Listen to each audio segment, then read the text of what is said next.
Cost is an important thing of everything important part of everything we do.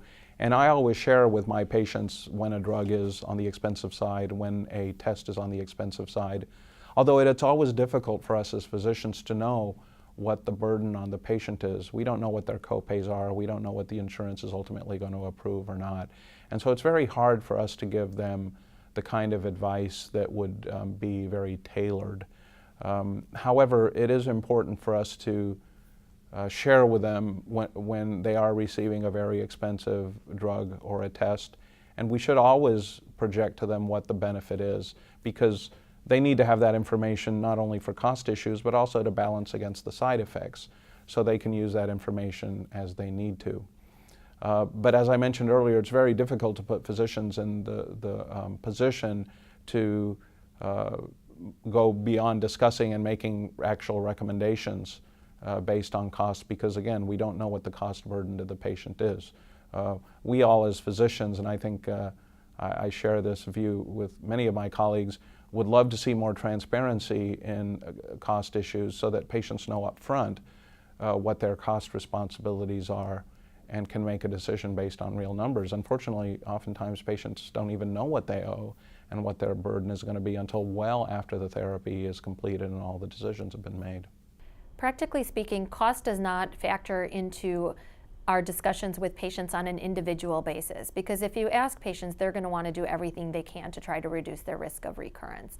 And oftentimes, as long as you're treating within the indications, right now insurance companies will pay for these indications. But I think as a community, we really have to think about cost on a global basis of what percentage points improvements we're getting in terms of disease-free survival, and eventually we'll see the overall survival results and take cost into that equation. Well, I think that the area of HER2 positive breast cancer has really moved a lot. When you think about it, it's the only disease in which we've really made an impact on survival in the metastatic setting.